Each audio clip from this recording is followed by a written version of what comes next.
Anita here and ready to join you for a little bit of combination work. Some of the video material that we've worked with in the last couple of months can be either challenged or can be assisted by use of a small prop, and I'd like to do that today. In fact, what we'll do is look at a way to use the Theraband, and I have a couple here, to both assist, as I said, and challenge our work. A lot of times in my group classes, we will periodically do this as a way to kind of check ourselves and check our progress. So I hope during the past couple of months, you've been using and reviewing some of the video material that I've sent your way, because this is a way to add to it. The Theraband is something that is this very stretchy material. Some of you all may have used it in other classes or situations already. This yellow one is quite long and rather stretchy. This blue one is a darker color, not quite so easily stretched. And in fact, the darker the colors on the Theraband, they are usually a little harder to stretch and provide more resistance. If you're trying to challenge yourself with a lot of movements, resistance is good. If you need assistance in some way, you might not want to have so much resistance, but you might want to have it a little easier to manage. So you can play with those two ideas. The main thing to think about with the Theraband work is that you take a minute to look at it before you start working with it. Hold it up to the light. Make sure that you don't have any pinholes or tears in it, because that means that it could pop during your work later on and, hit you in the eye or face or something, and that's something you really don't want. Other than that, just keep it handy, and let's start with a little bit of a warm-up. We're going to start with the center core and really focus on the hips, legs, and working out from there. And then in another video to follow this, I'll show you how to move the work up your body, use it in the center and the core for more stretching, use it in the upper body and add it to some of that work we've already done. But for today, let's start with a little bit of support underneath my head so that I can get myself in alignment to begin with.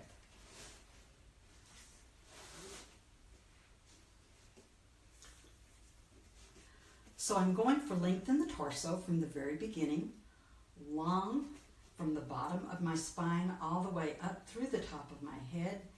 I'm going to work my feet out to the edges of the mat and start with some knee drops or knee sways.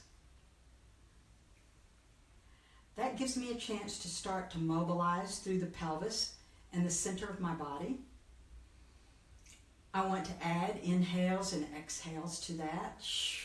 There's a big inhale to exhale. Another big inhale to exhale.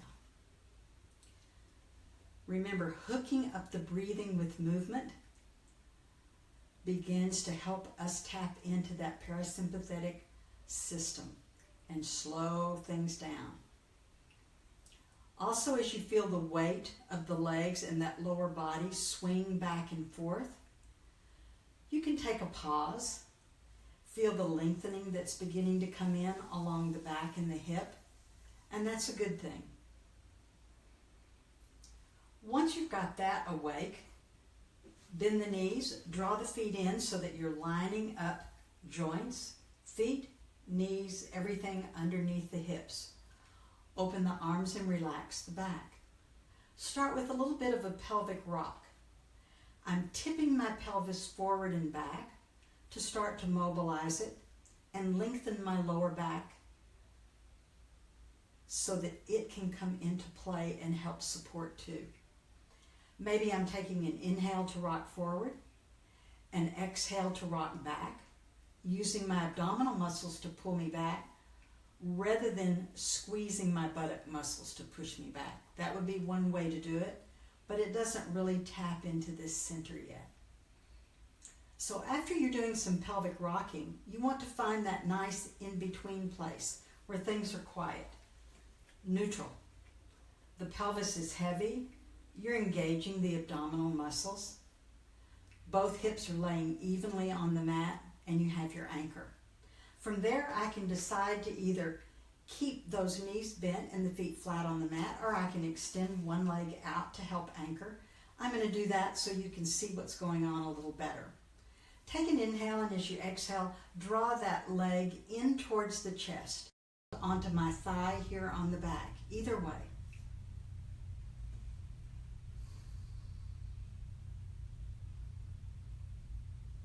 And then as I feel that hip area start to relax, I'm going to use my hand to draw the thigh across my chest.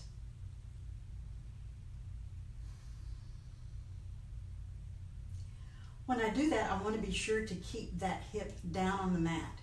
It's very tempting to roll it up and around, but that's another stretch. This one we're starting deep from the center and starting to work on the hip area to begin with. Then I want to trade and take the leg to the outside. Once I do that, now I'm working on stretching those muscles on the inside of the thigh. So by drawing the knee towards the chest, we're beginning to stretch around the back of the hip. Drawing it across, we're stretching the outside of the hip. Now drawing the leg to the outside, we're stretching the inside. Nice, easy breaths.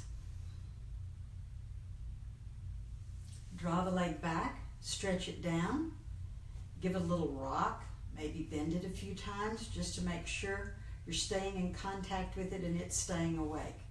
Exhale the other leg into the chest. Again, shin or back of the thigh will do. If this other leg is bent because your hips and legs don't feel so stretched out yet, press that whole pad of the foot into the mat. If your leg is able to stretch out comfortably, stretch the leg down, flex the ankle like you're trying to stand on the air either underneath you, and feel that you're lengthening the leg and pressing away, getting as tall as you can while you're still laying down on your mat. Take the leg across. Use an exhale to do that. Reset, pulling those abdominal muscles in for yourself. Keep your breath easy with the inhales and the exhales.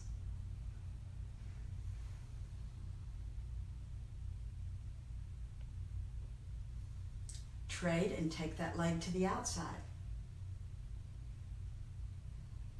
Again, you're going now for the inside of that hip.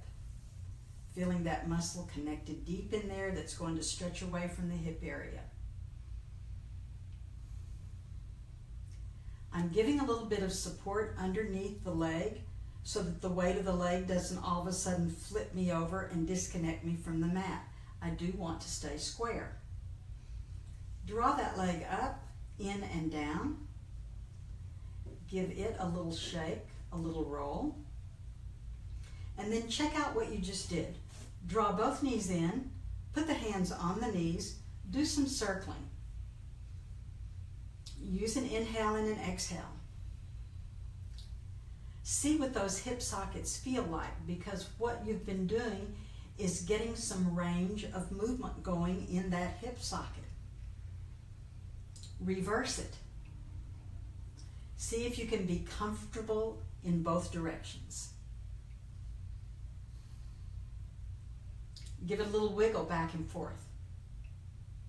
There you go.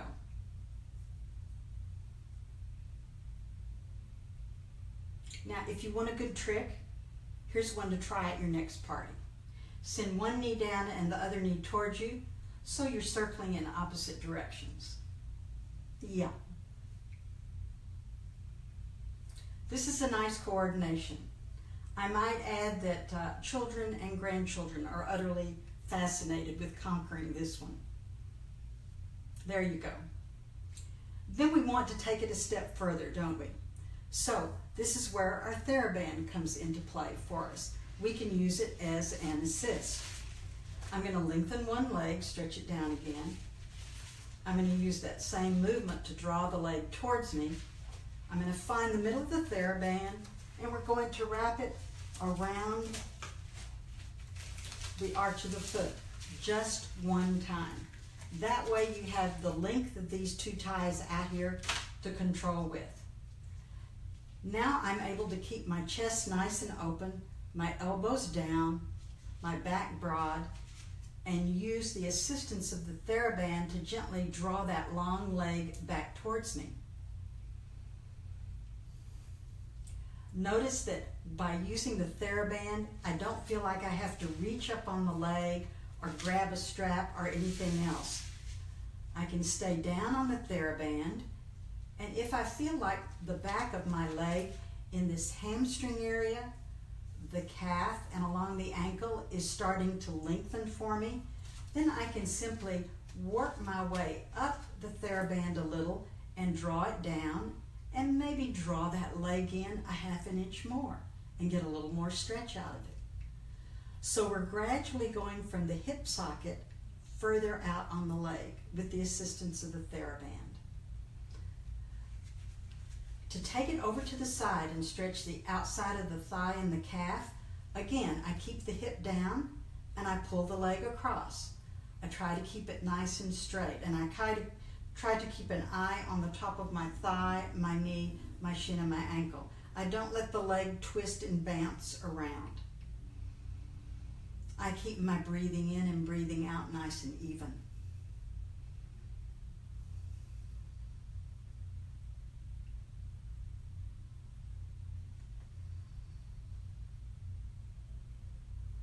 And when I shift to the other side, I simply trade into my other hand, draw it out and open, and now I do allow my leg to roll open to outward rotation. I still try and keep this hip down.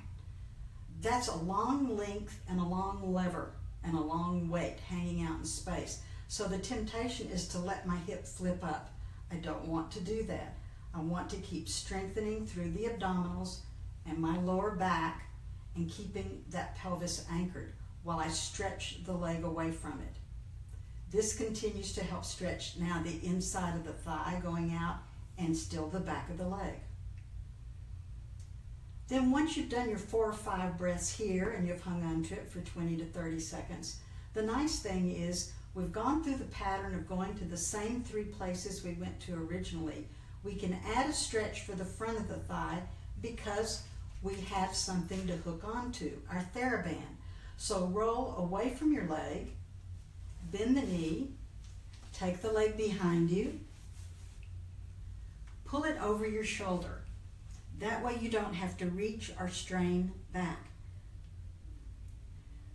Now I'm going to lift my abdominals, lengthen my lower back to stabilize the pelvis, and keep drawing that thigh down and slightly behind me. I want to try to get it down below my hip so that when I look down for a moment, I don't see this thigh sticking forward like this. I want to push it back, keep stabilizing through the abdominals and the lower back, and that's when I'll start to feel more of a stretch in the front of that thigh. Again, pull your Theraband over your shoulders so that you have support and you're not straining it under your arm or trying to reach back for it and hurt your shoulder.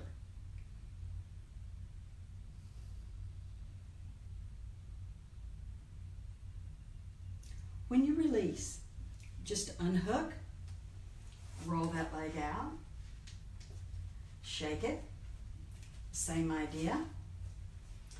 Draw the leg in to unhook.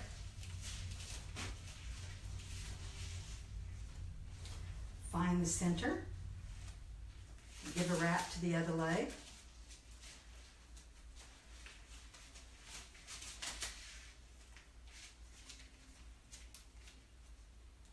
There you are, same setup. One wrap around the foot so that it's secure and the band doesn't roll off. The other leg, either knee bent, foot pressing into the mat, or extended, ankle flexed, heel pushing away from you. And again, find the stretch for your leg. You may find those differences right to left. Draw that leg towards you. If you can, work your way up your Theraband a little bit. Draw it down. Keep the chest open. Keep the back broad. Keep stretching. The tricky part is behind the knee. There's overlap of tendon attachments behind the knee from the upper and lower leg, so the leg wants to stay bent. See if you can help it to stretch. You're pushing the heel towards the ceiling, pulling the leg back to you. When you've found your stretch on the back of the leg and that hamstring is saying, okay, go on to the next part, draw the leg across. I've got both bands in this one hand so that I can press down through my opposite hand and shoulder and open the chest and keep my breathing even. Your leg won't go very far when it goes over to the side here because you're trying to keep the same alignment. You've got it in a parallel position and you're just moving that leg over. You're still looking at the top of the ankle, the shin, the knee, and the top of your thigh. When you trade and take the leg to the outside, I keep saying that's when you usually notice the differences right to left, because the inside of this leg I can feel is always a little tighter than the inside of the right leg. So I have a little bigger fight to stay square and stay stable and still get the weight of that leg out there and stretch inside the thigh. Got to use my breath.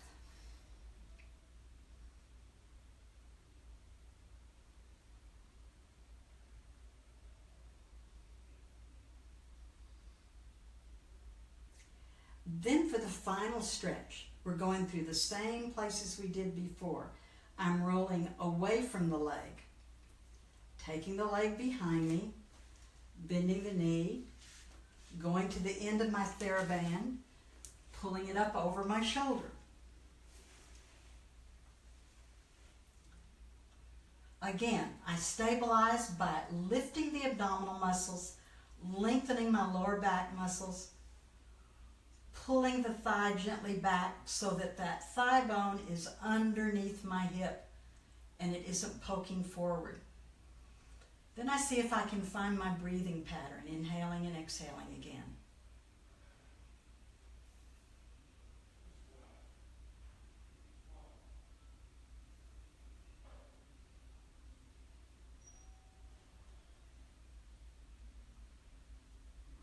When I release, simply lift it up, extend it down, give it a little shake.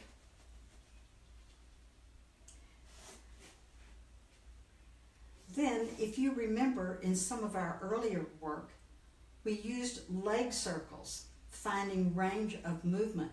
Now that we've done all this preparatory work, we can add the Theraband to those leg circles. So either stretching one leg out, or bending the knee and planting the foot. I'm going to draw that leg up now that it's had a nice thorough workout and start leg circles, keeping the torso and the hips anchored, seeing what kind of range of movement I can find for my leg circles here at the hip. Taking a breath in, breath out. Maybe reversing that.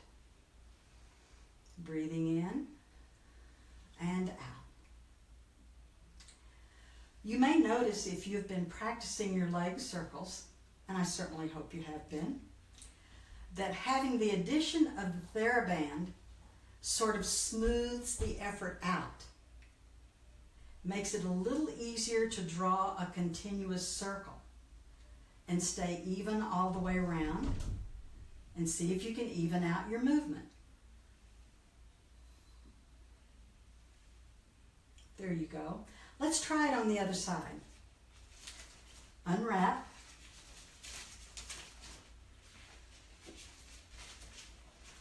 Find the center.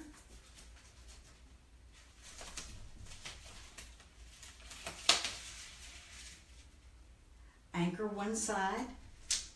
Stretch the other leg up. There we go. Breathe in and out.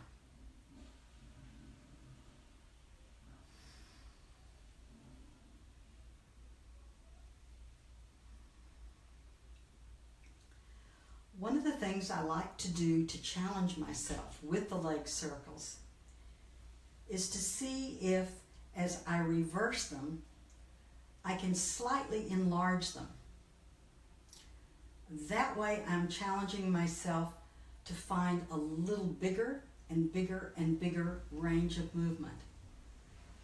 Remember, our hip joint is the major joint of the body and the one that we need to be so functional for everything that we do on a daily basis, but also for our fun and athletic endeavors too. So we really need the biggest range of movement that we can get.